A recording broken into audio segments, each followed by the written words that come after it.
You're listening to the Thoughts for a Living podcast, coming to you from the birthplace of the Civil Rights Movement, Montgomery, Alabama.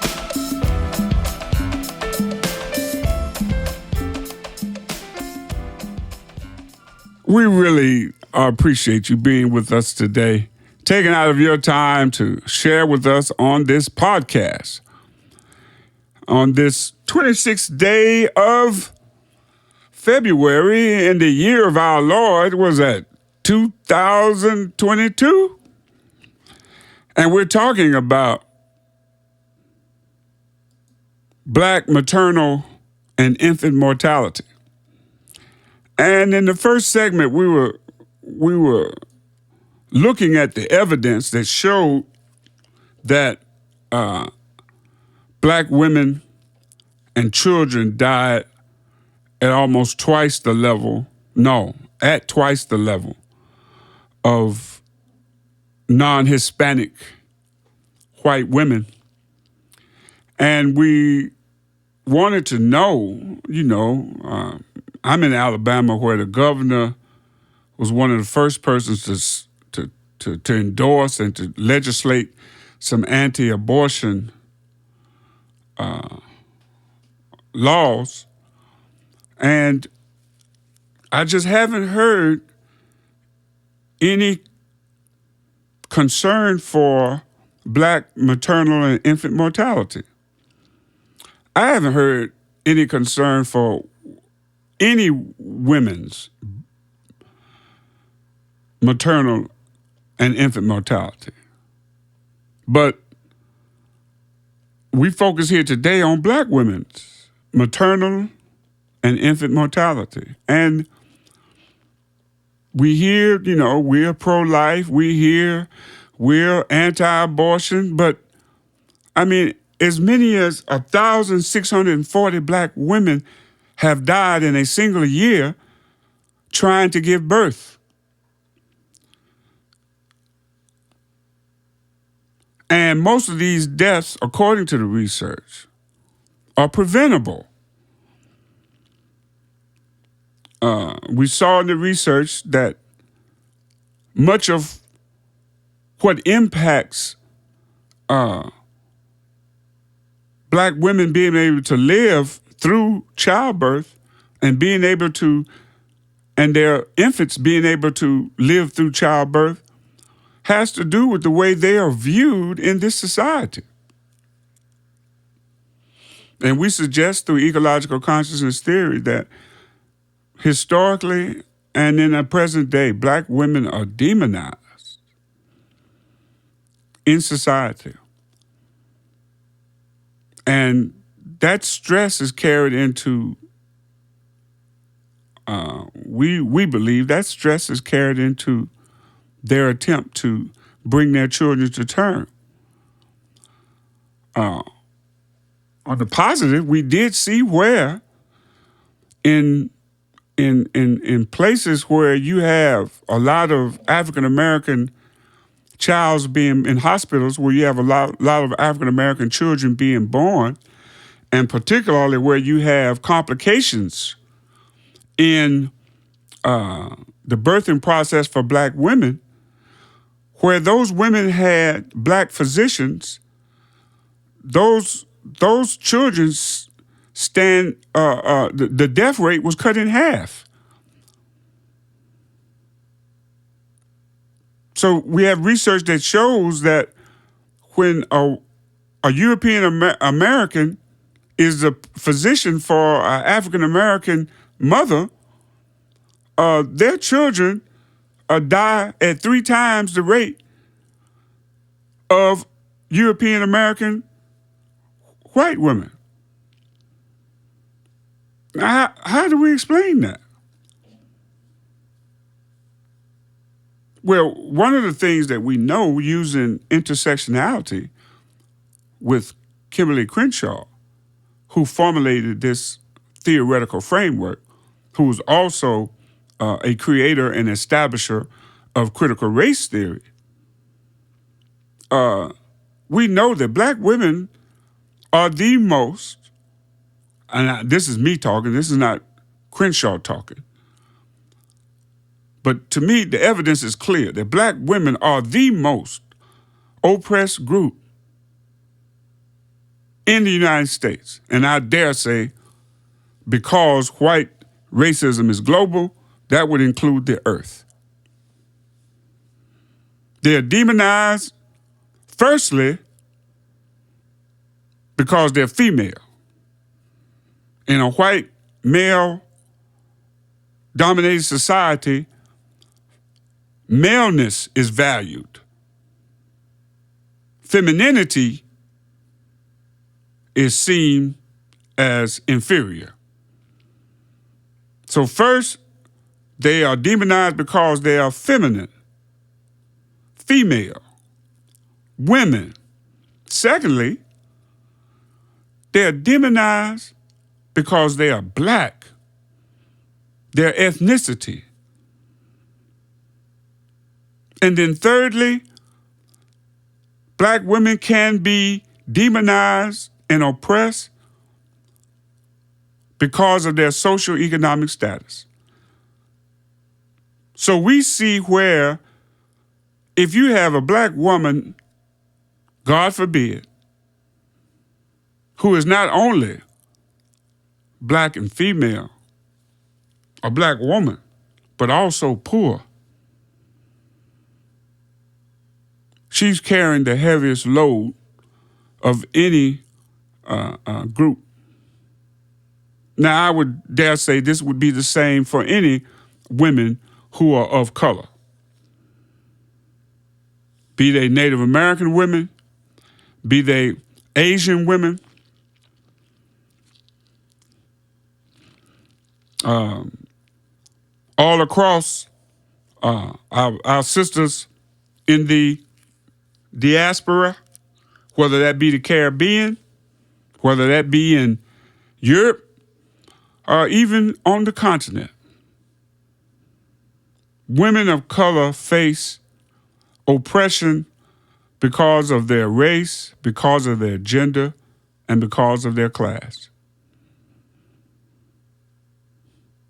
No other human group faces all three. Black men only face two: race and class. White women only face two: class and gender. And of course, the white male only faces one: class. Right? The poor white male. You know, from the formation of the country, he wasn't allowed to vote. But as long as you was male and you had property, then you were deemed the top of the food chain. So this is why we use this to assert that black women of color, are the most oppressed people on the planet. And from what we've talked about today, since women are oppressed in the basic constructs of oppression, gender, race, or ethnicity, and class, then we can see how important Kimberly Crenshaw's intersectionality is. Because she's arguing that we shouldn't use single issues to try to address problems that affect black women specifically and women of color in general. Because the issue for them might not just be that they're women. The issue might also be that they're women and poor. Or the issue might not be that they're just women and poor. The issue might be that they are non-white and women. You see? So simply using a single lens, right? The fact that they are just women, right, as some feminists would like to use or have used throughout the years. We see where a feminism that's for the 99%, which is a PDF you can download, a feminism for the 99%, is a much better approach because it avoids single issue politics when addressing issues confronting black women and women of color. In other words, to address black maternal and infant mortality, we can't simply just use research and information around ethnicity and race. We have to use research around women. And then we have to use research and information around socioeconomic status.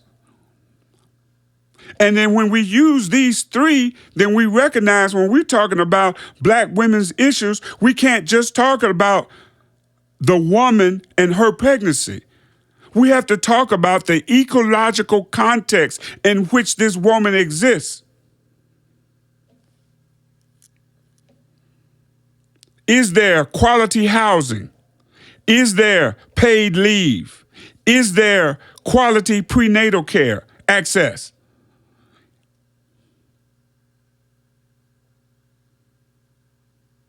What type of social supports are present?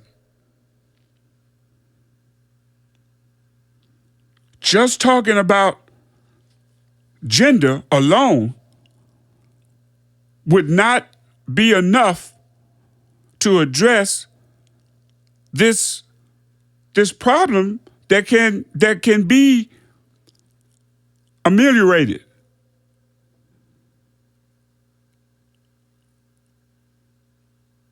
We need not have almost 1,700 black women die in childbirth in a given year. We need not be losing children, infants, in childbirth. I suggest to you,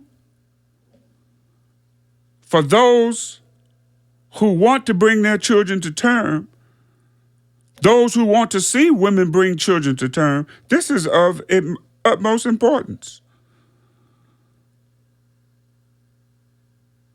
Not simply haggling around the issue of should I or should I not bring a child to term, because as we said earlier, black women and women of color are put in a no-win situation. If they bring children to birth, they're having too many. And if they have to make the decision to not bring a birth to term, then they're killing babies. Now, you can't have it both ways. So if they are going to bring the child to term, if they've made that decision, why aren't we as a society putting forth all of our efforts to make sure that black women and children aren't dying at twice the level of European American women and children in childbirth? And because we won't deal with the reality that we are operating under a worldview that demonizes these women. And you cannot demonize a woman and not demonize what comes out of her.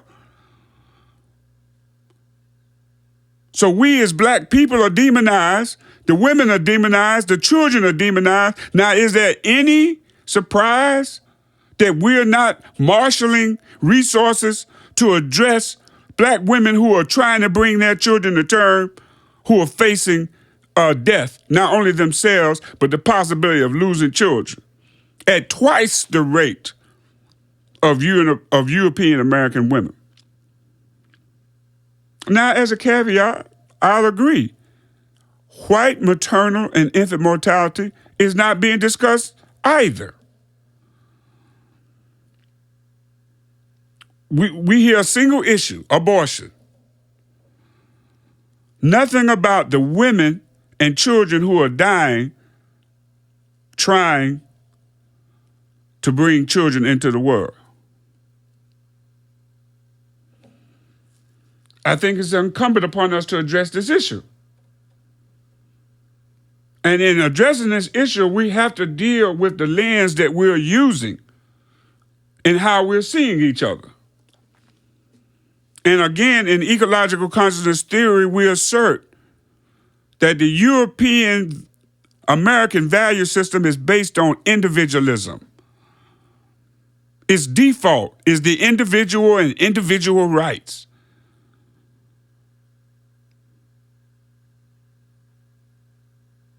And that's connected to what? Competition. And that competition is about what? Basically competing for what? Profits. Right? So that's one of the problems right there. We should have a free public healthcare system that would provide care for all of the citizens of this nation, as do most so-called developed nations of the world. But we here have a profit-driven, individualized, private healthcare system designed on what? Making money, and we're wondering why we pay more for healthcare than any other people on the planet, and we get less for that expenditure in real health and well-being, which just happens to be the Black History theme for this particular year, celebrating Black health and wellness. And you know that's tough to celebrate in a context that we just described, in a privatized single-payer healthcare system, where individualism is the default, competition is the way they organize society, and of course, if business is the way that they're organizing society, there's no morals, there's no ethics, right? What are you supposed to do in business? You're supposed to kill the competition. Isn't that the terms they use? Right? They don't say, get along with the competition. You kill the competition. Why? And so that means if you kill the competition, anything is up for grabs. It's Machiavellian. Whether you have to steal, kill, or lie, whatever you have to do to beat the competition, that's what you do. And in this society, if you do that and achieve status, you're supposed to be respected. Now, you contrast that with the ancient interrelated system that was bequeathed to us by the first people who walked on the earth, our African ancestors, who valued the group, who valued collaboration, working together, who value spirituality. And the outcome of that worldview is to develop personhood. Hello, Just. Glad to have you on the Thoughts for Living podcast.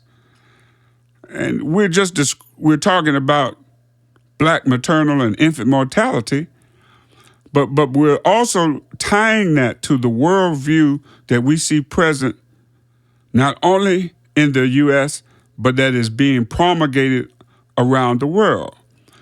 And so the ancient value system that came from our foreparents, our African foreparents, from which all humanity has arisen, that value system valued the group, collaboration, spirituality, and the outcome of that was personhood. This value system wants to create good people, right? And so, what's a good person? A good person would be one whose behavior and words enhances the group. If your behavior and your words put the group at risk, then you wouldn't be a good person. And so we see how these value systems, right? These value systems come out of culture and help reinforce culture because these value systems are taught in social arrangements, homes, schools, right? Places of worship, organizations, and they reinforce these value systems. It is absolutely necessary to always ask the question, how do my choices, how will my choice impact another?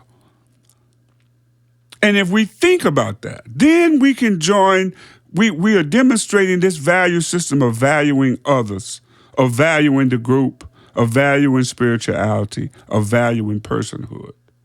But when we don't ask that very fundamental question, we are reproducing this Eurocentric, European worldview that is grounded in white supremacy, and we see executed through corporate entities and neoliberalism, where the individual is the value, competition is valued, secularism is valued, and personal achievement at all costs. At all costs.